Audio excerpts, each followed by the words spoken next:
You can make this epic cave terrain, and it is very simple and super cheap. All you need is some cheap foam core board like this, some throwaway packing styrofoam, some simple white glue, plaster of Paris, and a few cheap crafting paints from Walmart or Michael's or wherever you can get them.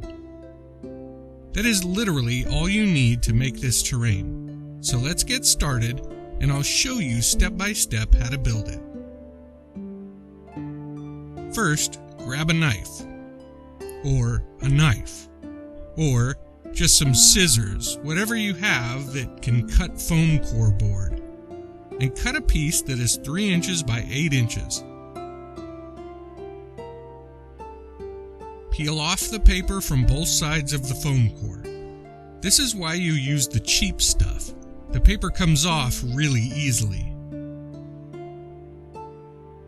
Cut your piece in half, then cut the edges of your pieces with a wavy line and a slight bevel to it. Do this for both pieces. These will be the top and bottom of your terrain piece.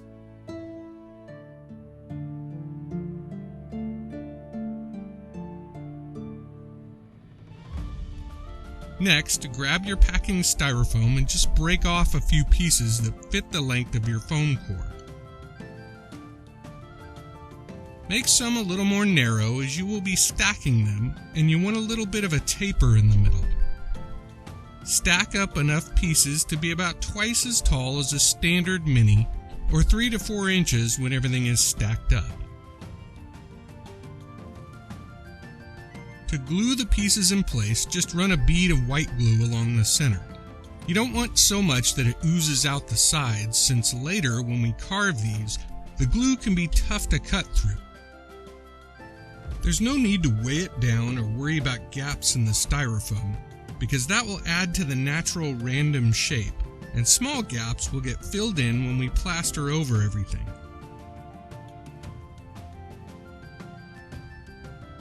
You can see I have cut out several pieces with varying lengths from the 4-inch long ones to 6 or even 8 inches long. And they aren't uniform height or even perfectly flat on top. Hang on to any scraps of styrofoam because you never know what you can use it for later. It took me about 30 minutes to cut out and break up enough foam for 9 of these basic cavern pieces, and another 20 or so minutes to bevel the tops and bottoms and glue them together.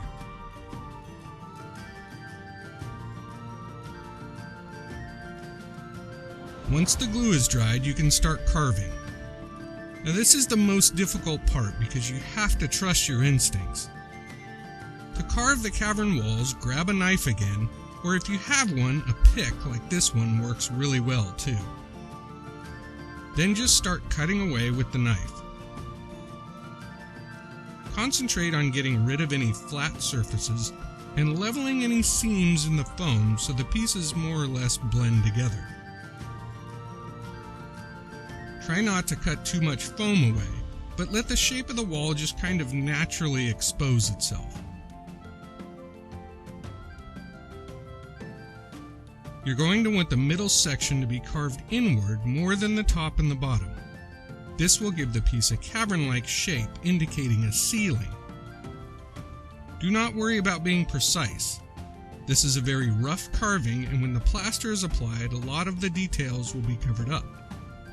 In fact, if there's a particular feature or shape you want, make sure to exaggerate your carving in that area, since in the end it will be softened by the plaster.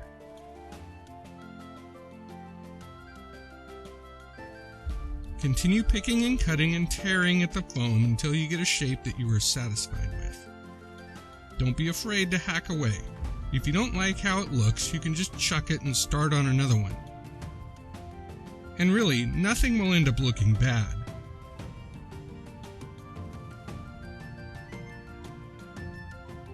Even pieces with uneven surfaces or big gaps or even holes right through them will end up looking great in the end. Just try to get that basic narrow in the middle and wider on the top and bottom shape, and let the rest just happen. Trust your feelings.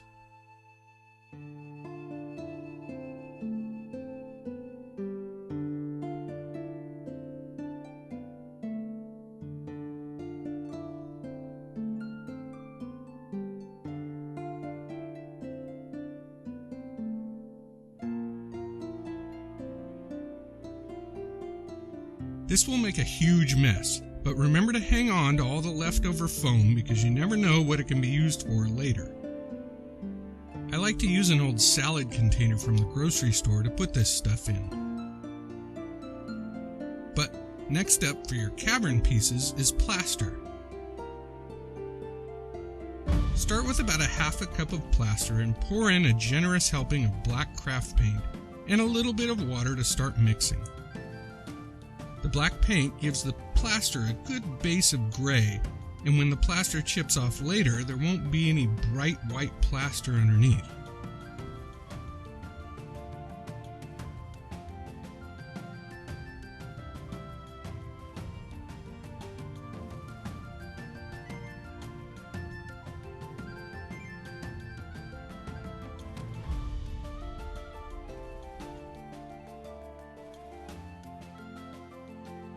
Now, if you've ever worked with plaster before, then you know that you usually want a thick, pasty consistency, something like cream of wheat. But you don't want that here. You want to keep adding water until you get a much more runny mix, something more like mud that drips off your stir stick.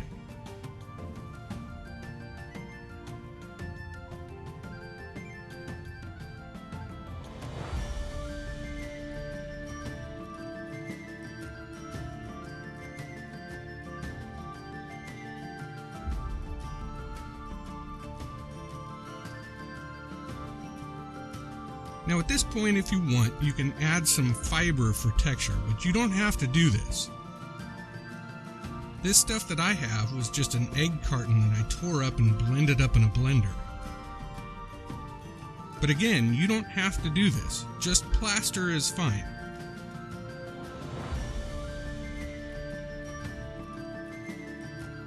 Now pour some of the plaster mud onto your piece and start spreading it with a stir stick or a piece of foam or whatever you have on hand. Make sure to spread it around evenly and try and get it in the crevices and everything, but not too thick.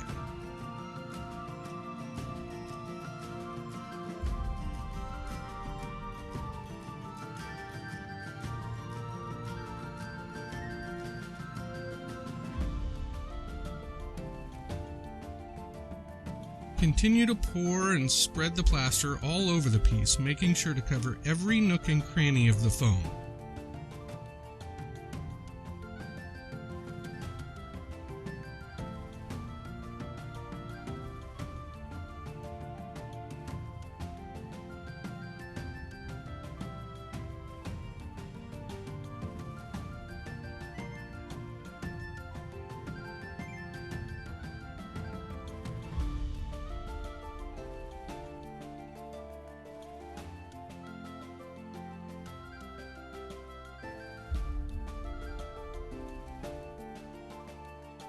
Once all the sides are covered, pour some plaster on the top and spread it out, making sure to cover the edges.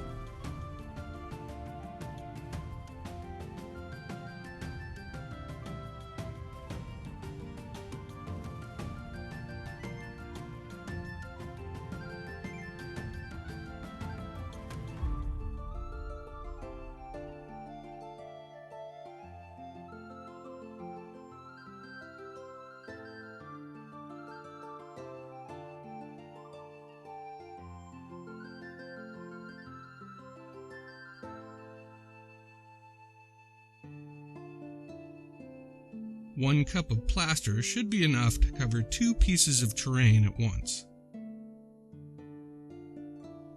Then set those aside to dry and start on another pair.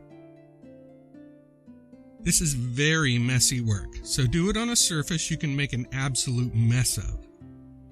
I am doing this on a piece of foam core which will actually be my cavern floor later, so I'm dumping a lot of excess plaster all over it. If you have any pieces with holes in them, you can just poke your stir stick into the holes to fill them with plaster.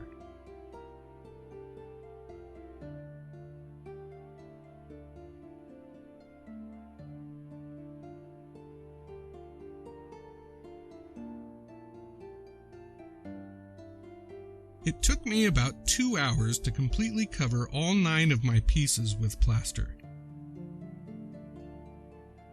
Then set them aside to dry. While our terrain pieces are drying, let's make that cavern floor I mentioned. We're going to go with the battle map method, which is super easy, and I've done it before. I'll put a link in the card. This only requires foam core, plaster, and paint. Start with a piece of foam core the size of whatever you want your cavern to be. I used an entire piece, so 20 inches by 30 inches, and then peel off the paper on both sides. For extra texture, roll a wadded up ball of aluminum foil all over one side. Or don't, that's fine, because the plaster is going to cover most of it. Remember when I said I was dumping the excess plaster off of the cavern pieces onto this foam core? That's a great way to texture this mat and not waste any plaster. Applying the plaster should be messy. Remember, this is a cavern floor, so there will be cracks and low spots, decades of water flowing making ruts, and random blank spots from explorers of the past entering the cavern. The only important thing is to try not to make any really high spots, as that'll make placing minis and terrain pieces uneven. If you've added texturing before with the aluminum foil ball, then you're good at this point to start painting. I added some extra texture with some sand and gravel that I had, by just mixing some white glue, black paint, and water, spreading it on the mat in random areas, and then sprinkling some of my gravel and sand mixture in those areas. You do not have to do this, but it adds some variety to your mat, and only took a few minutes. At this point, your mat is textured and you can set it aside to dry.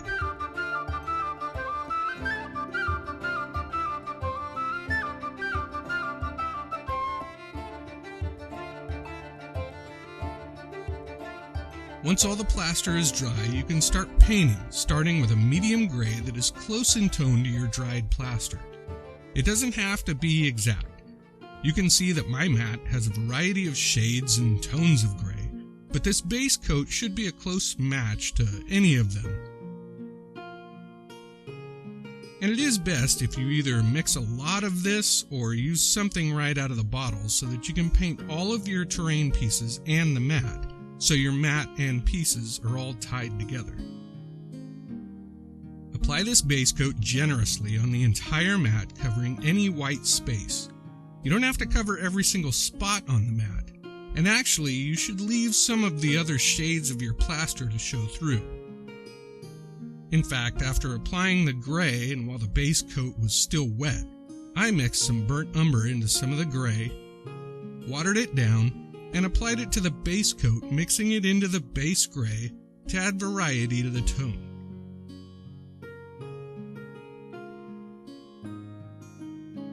Adding all the base gray to the mat and the cavern pieces took about an hour.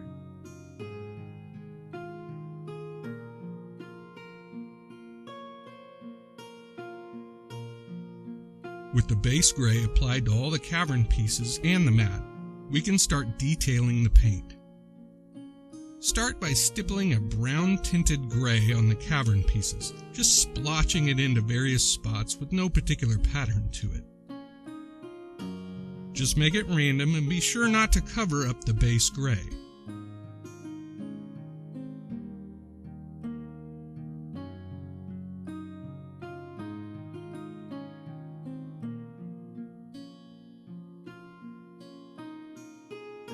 Once that paint is fairly dry, you will apply your dynamic colors. I am using a light beige. If you think it's too bold, you can go with a light gray, but I find that adding some bold tones gives the piece much more interest instead of everything appearing just gray. And remember that caverns are full of all kinds of minerals, so there can be sand colors, or even greens or reds for oxidized minerals.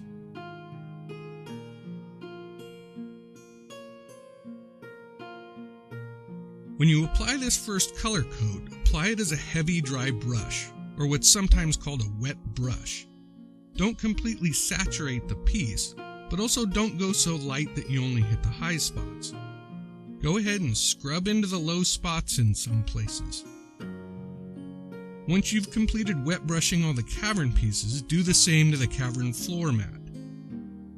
This will help tie the color scheme of the mat and the cavern pieces together. The next paint step is to add a true dry brushing of your lightest tone. If you're doing grays, you can go with an almost white. In my case, I am using an off-white called Parchment, which has beige in it.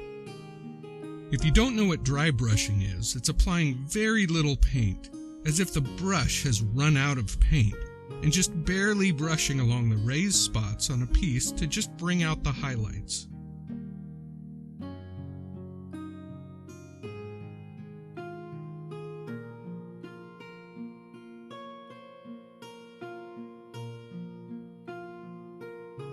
Dry brush the mat as well to tie everything together. And make sure to use a brush that you don't care about, as dry brushing pretty much ruins your brush.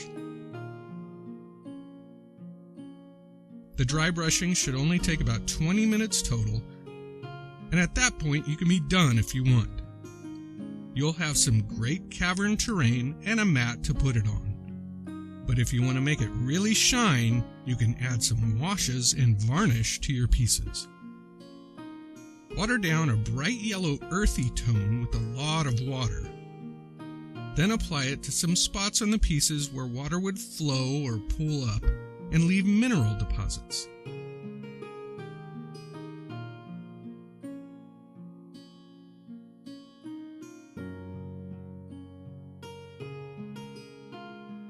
Your next wash should be a watered down, dirty brown, dark gray that looks almost like mud.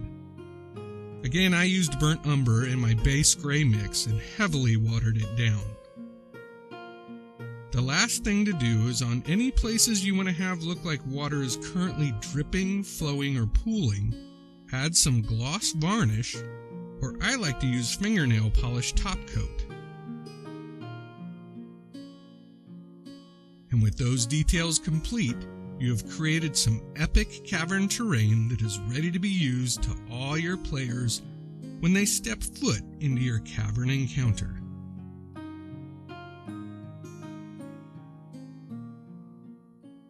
As you step into the cave, the temperature drops slightly, and the outside world fades away. The cave beckons with a mysterious darkness that seems to swallow the light. Yet the flickering of your torch begins to reveal its secrets.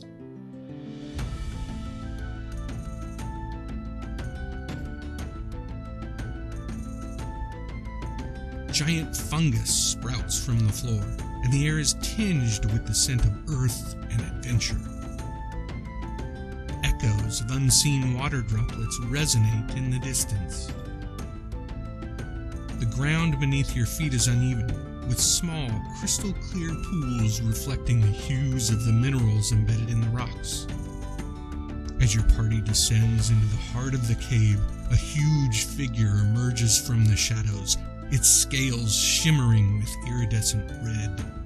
The majestic dragon regards you with an intelligent gaze reflected in its eyes, and with a thunderous roar unfurls its wings. Flames erupt from its maw, painting the cavern in hues of orange and red. The very air crackles with the heat of its breath. What do you do? I hope you enjoyed this video. Now go gather up some foam core, plaster, glue, and paint, and make some cavern terrain for yourself. But wait, Jay, you say, there are some pieces here you didn't show us how to make.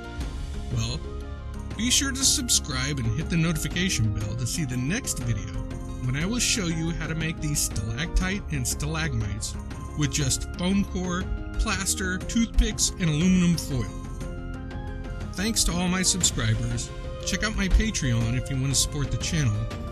And thank you for watching.